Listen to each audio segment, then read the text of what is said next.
ಬೇಡ ಸರ್, ಈಗಲೇ ನೋಟಿಸ್ ಕಳಿಸೋದು ಬೇಡ. ಇನ್ನೊಂದು ತಿಂಗಳಾದ್ಮೇಲೆ ನಾನೇ ಬಂದು ಮಾತಾಡ್ತೀನಿ. ಹಾಂ, ಈಗಾಗಲೇ ಬಿಸಿ ಮುಟ್ಸಿದ್ದೀನಿ. ನಾನೇನು ಅಂತ ಗೊತ್ತಾಗಿದೆ. ಸರಿ ಸರ್, ನಾನೇ ಮಾಡ್ತೀನಿ. ಓಕೆ. ಏನು ಕಲ್ಪನಾ, ಹೇಗಿದೆಯಾ?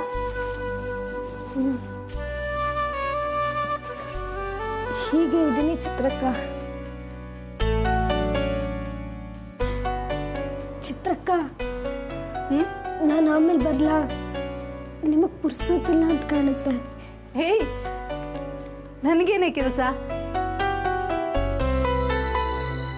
ಯಾಕೆ ಕಣ್ಣೆಲ್ಲ ಕೆಂಪಗಾಗಿದೆ? ರಾತ್ರಿ ನಿದ್ದೆ ಮಾಡಿಲ್ವಾ? ರಾತ್ರಿ ನೀವು ರೂಮಿಗೆ ಬರ್ತೀರಾ ಅಂತ ಕಾಯ್ತಾ ಇದ್ದೆ ಚಿತ್ರಕ್ಕ.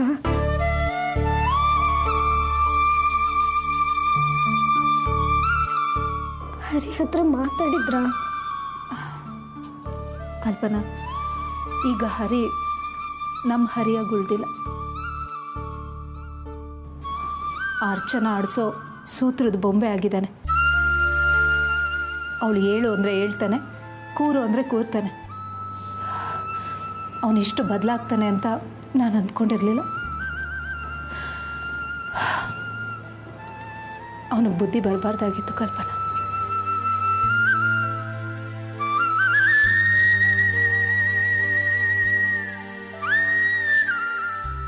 ಹೋಗ್ಲಿ ಬಿಡಿ ಚಿತ್ರಕ್ಕ, ನೀವೊಬ್ರು ಬಾಕಿ ಇದ್ರಿ.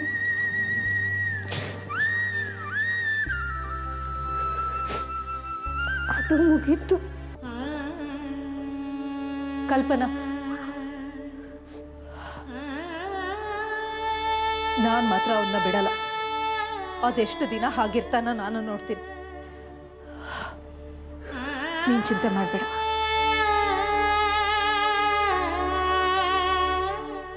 ಬೇಡ ಚಿತ್ರಕ್ಕ, ಮತ್ತೆ ನೀವು ಮಾತಾಡಕ್ಕೆ ಹೋಗಬೇಡಿ.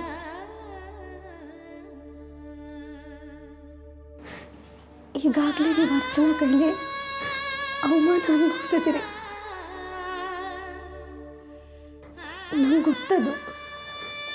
ಮತ್ತೆ ಮತ್ತೆ ನಿಮಗೆ ನನ್ನಿಂದ ಅವಮಾನ ಯಾಕೆ ಹೇಳಿ? ನನ್ನ ಬದುಕು ಹೇಗಾಗುತ್ತೋ ಹಾಗಾಗ್ಲಿ.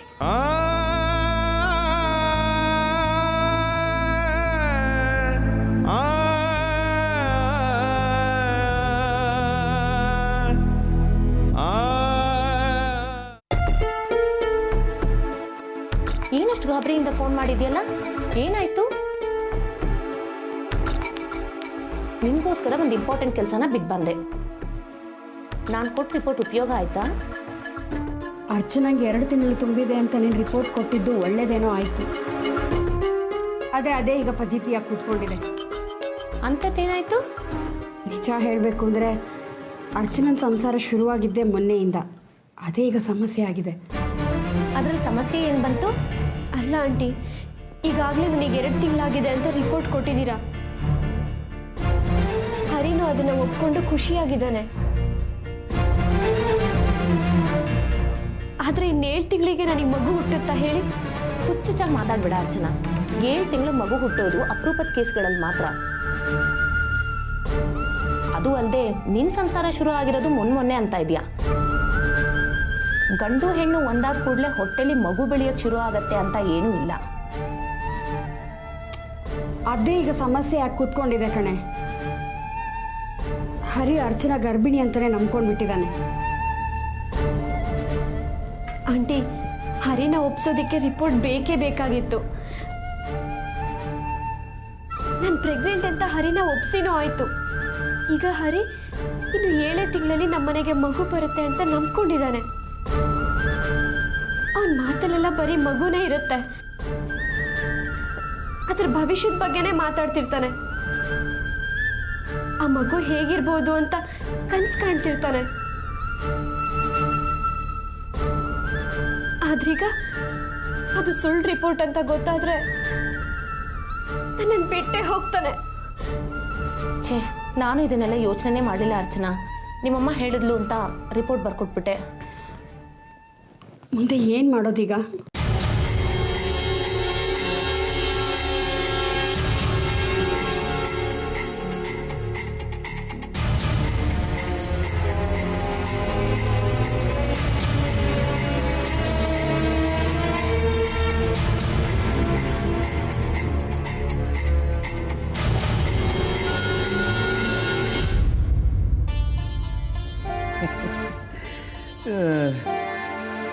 ತುಂಬಾ ಚೆನ್ನಾಗಿದೆ. ಮುಟ್ಟಾಡ್ರ ಆಡಳಿತ, ಮೂರ್ಖ ಜನ. ಚೆನ್ನಾಗಿ ಕೂಡ ಇಲ್ಲಿ ಒಂದು ನಿಮಿಷ ಯಾಕೆ? ಜಗತ್ತಿನ ಸಮಾಚಾರ ಓದಿದ್ ಸಾಕು. ಮನೆ ಸಮಾಚಾರದ ಬಗ್ಗೆ ಸ್ವಲ್ಪ ಗಮನ ಇರ್ಲಿ. ಏನಾಯ್ತು? ಆ ಮನೆಗೆ ಹೋಗಿ ಬಿಡ್ತಾ ಇದ್ದೀರಲ್ಲ, ಈಗ ಏನ್ ಮಾಡುವಂತೀಯ? ಹೋಗಿ ಎಳ್ಕೊಂಡ್ ಬನ್ರಿ. ಎಳ್ಕೊಂಡು ಬರೋಕೇನು ಎಮ್ಮೆ ಕರುನ? ಅದೆಲ್ಲ ನನಗೆ ಗೊತ್ತಿಲ್ಲ. ಅಪ್ಪ ಅನ್ನೋ ಅಧಿಕಾರನ ಈಗ ಅವನ ಮೇಲೆ ತೋರಿಸಿ. ಮನೇಲಿರೋ ಸೊಸೆ ಕಣ್ಣೀರ್ ಹಾಕ್ತಿದ್ದಾಳೆ. ಮಾವ ಅನ್ನೋ ಜವಾಬ್ದಾರಿಯಿಂದ ನಡ್ಕೊಳ್ಳಿ. ಪಾಪ ತಟ್ಟುದು ನಮ್ಗೆ ರೀ.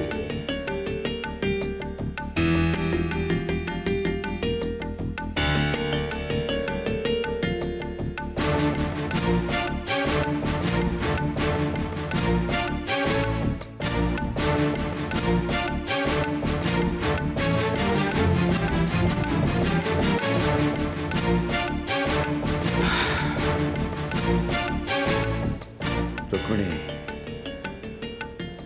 ಅಪ್ಪ ಅನ್ನೋ ಅಧಿಕಾರ, ಮಾವ ಅನ್ನೋ ಜವಾಬ್ದಾರಿ ಎರಡು ಈಗ ಪ್ರಯೋಜನ ಆಗಲ್ಲ.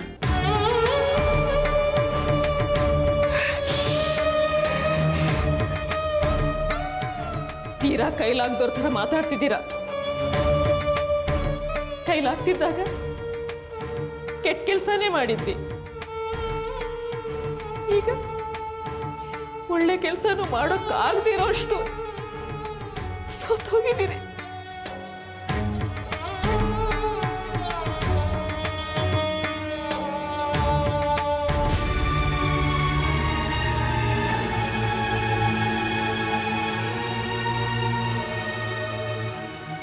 ರುಕ್ಮಿಣಿ, ಹರಿ ಮೊದಲಿನ ಥರ ಇಲ್ಲ. ಅರ್ಚನನ ಪೂರ್ತಿ ನಂಬ್ಕೊಂಡ್ಬಿಟ್ಟಿದ್ದಾನೆ. ಅವಳು ಏನೇ ಹೇಳಿದ್ರು ಅದೇ ವೇದವಾಕ್ಯ ಅಂತ ಪಾಲಿಸ್ತಾನೆ. ಅವನಿಗೀಗ ಅವಳೇ ಸರ್ವಸ್ವ. ಆದ್ರೆ ನಾನು ಅವನ ಹೆತ್ತ ತಾಯಿನಿ. 9 ತಿಂಗಳು ಹೊತ್ತಿದ್ದೀನಿ, ಹೆತ್ತ ಸಾಕಿದ್ದೀನಿ. ಆದ್ರೀಗ ಅದವ್ರ ಮನಸ್ಸಿಗೆ ನಾಟಲ್ಲ. ಈಗೇನು ನೀವು ಅವನ್ನ ಹೇಳ್ಕೊಂಡ್ ಬರ್ತೀರೋ ನಾನೇ ಹೋಗ್ಲೋ? ಇಬ್ರು ಹೋದ್ರು ಆಗಲ್ಲ ರುಕ್ಮಿಣಿ.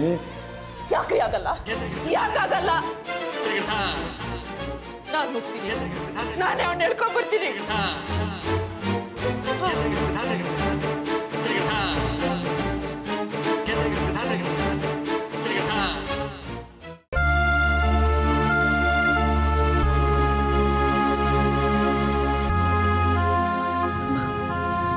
ಎಲ್ಲ ಸರಿ ಹೋಗುತ್ತೆ ತಾನೆ? ಖಂಡಿತ ಸರಿ ಹೋಗುತ್ತೆ ಅರ್ಚನಾ. ಇದೆಲ್ಲ ದೊಡ್ಡ ವಿಷಯ ಅಲ್ವೇ ಅಲ್ಲ. ಹಾಗಲ್ಲಮ್ಮ, ತುಂಬಾ ಭಯ ಆಗ್ತಿದೆ. ಏನೋ ಮಾಡಕ್ ಹೋಗಿ ಇನ್ನೇನಾದ್ರೂ ಆದ್ರೆ ಕಷ್ಟ. ಹಾಗೆಲ್ಲ ಆಗಲ್ಲ ಅರ್ಚನಾ. ಅಷ್ಟು ಸುಲಭವಾಗಿ ಹೇಳ್ಬೇಡಮ್ಮ. ಇದು ನನ್ನ ಭವಿಷ್ಯದ ಪ್ರಶ್ನೆ. ಹರಿಗೇನಾದ್ರೂ ನನ್ನ ಗರ್ಭಿಣಿ ಆಗಿರೋದು ಸುಳ್ಳು ಅಂತ ಗೊತ್ತಾದ್ರೆ ನನ್ನ ಕತೆ ಮುಗ್ದೇ ಹೋಯ್ತು. ಆಮೇಲೆ ನಾನು ಹರಿಹಾಸನ ಬಿಟ್ಟೇ ಬಿಡ್ಬೇಕಾಗತ್ತೆ. ಛೇ, ಬಿಡ್ತು ಅನ್ನು. ಹಾಗೆಲ್ಲ ಯಾಕೆ ಅನ್ಕೋತ್ಯ?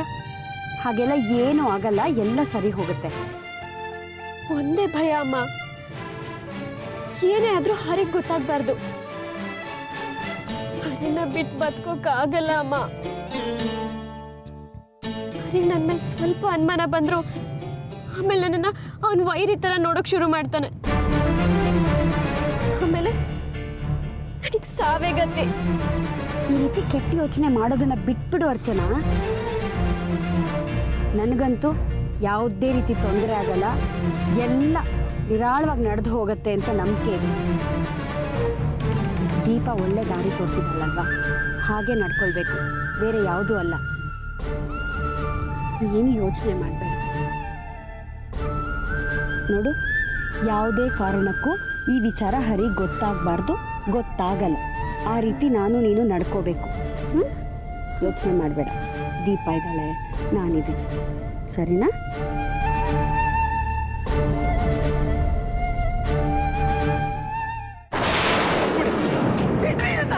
ದಾಟ್ಬಿಡೋದಲ್ಲ.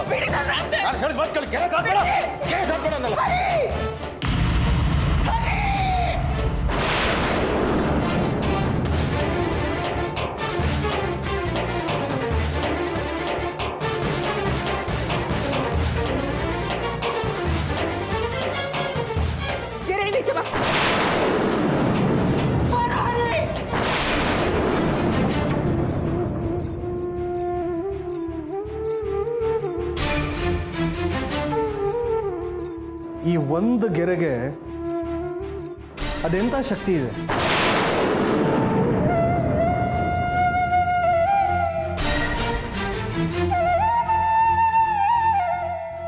ಮನುಷ್ಯರನ್ನೇ ಬೇರೆ ಮಾಡೋ ಶಕ್ತಿ. ಅಪ್ಪ, ಈ ಗೆರೆ ಹಾಕಿದ್ ನೀನೇ ಅಲ್ವಾ? ಲಕ್ಷ್ಮಣ್ ರೇಖೆನ.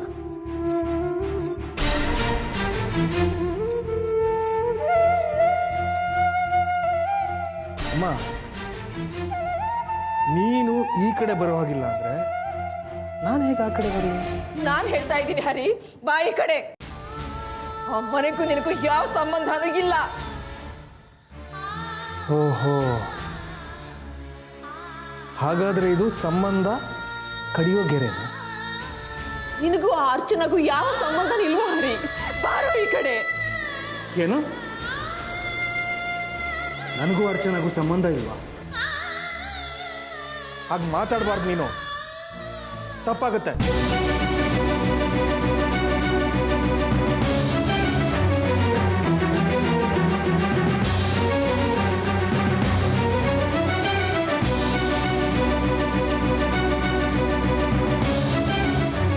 ಅರ್ಚನಾಗೂ ನನಗೂ ಸಂಬಂಧ ಮಾಡ್ತಿದ್ದು ನೀನೇ ಅಲ್ವಾ? ನೋಡು ಹರಿ, ನಿನ್ನ ನಿಜವಾದ ಹೆಂಡತಿ ಕಲ್ಪನಾ. ನೀನ್ ಮೊದಲು ತಾಳಿ ಕಟ್ಟಿದ್ದು ಕಲ್ಪನಾಗೆ. ಹಾಗಾದ್ರೆ ದೇವರ ಮುಂದೆ ಅರ್ಚನಾ ಕೈಲಿ ನನ್ನ ಹತ್ರ ಯಾಕೆ ತಾಳಿ ಕಟ್ಟಿದೆ? ಹೇಳಮ್ಮ, ತಾಳಿ ಕಟ್ಟಬೇಕಾದ್ರೆ ನೀನಿದೆಯಲ್ಲ, ಹೇಳಪ್ಪ.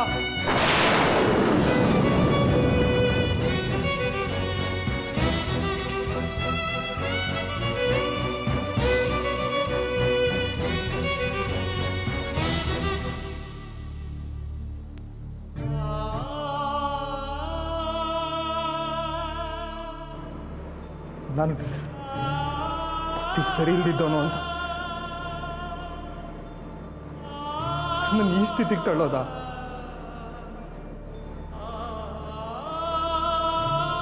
ತಪ್ಪಲ್ವಾ ಅಮ್ಮ? ಹೇಳಮ್ಮ, ಹೇಳಪ್ಪ, ತಪ್ಪಲ್ವಾ ಇದು?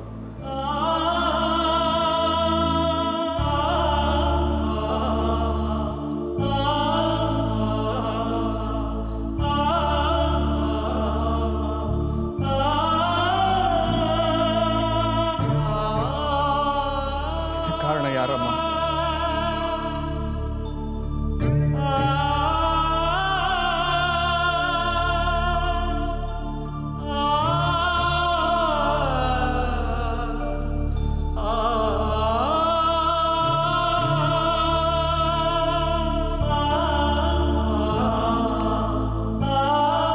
ಇದಕ್ಕೆ ಯಾರು ಕಾರಣ ಅಪ್ಪ?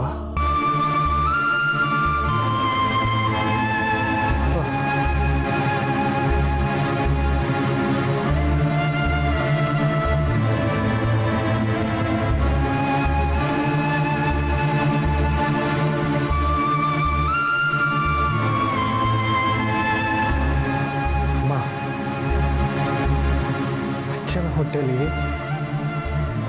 ನನ್ನ ಮಗು, ನಿಮ್ಮ ಮೊಮ್ಮಗು ಬೆಳೀತಾ ಇದೆ. ಅದನ್ನ ಬಿಟ್ವಾ ಅಂತೀಯ?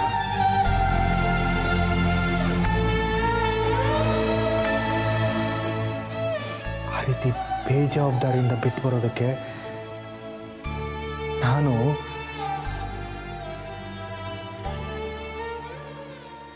ಈ ಧರ್ಮಯ್ಯನಷ್ಟು ದೊಡ್ಡ ಮನುಷ್ಯ ಅಲ್ಲಮ್ಮ.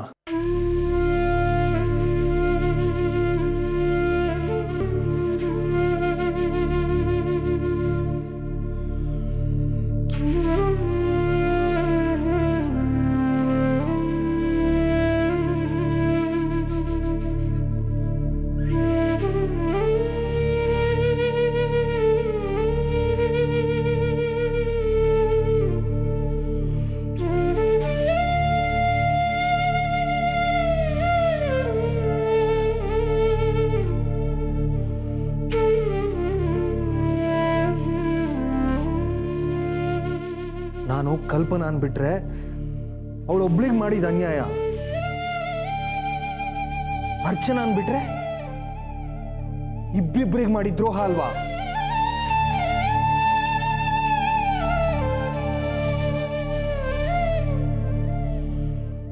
ಮಗು ಏನು ತಪ್ಪು ಮಾಡಿದೆ ಹೇಳು?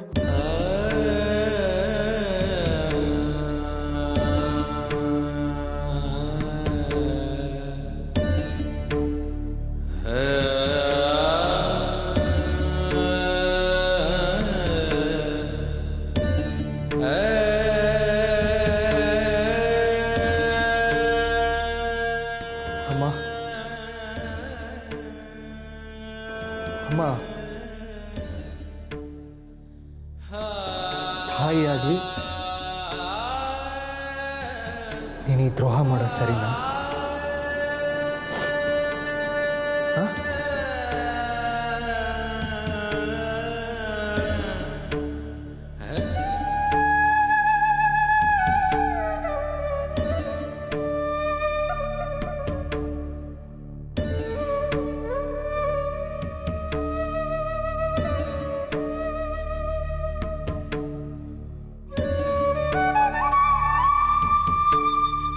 ದೇವ್ರ ಮುಂದೆ ಮುಖ ಮಾಡ್ಕೊಂಡು ನಿಂತ್ಕೊಂಡಿದ್ಯಪ್ಪ. ಹೇಳು, ಸರಿನಾ?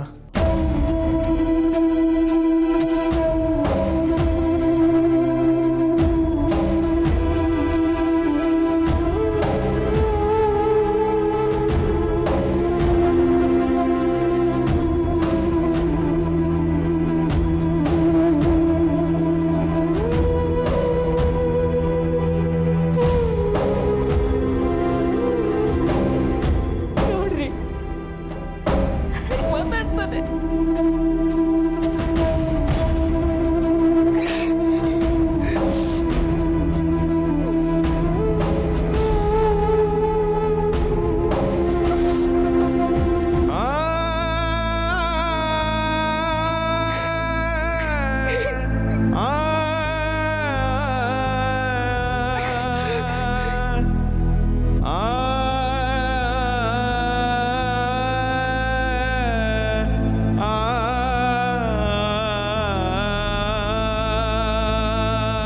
ರುಕ್ಮಿಣಿ, ಎಲ್ಲ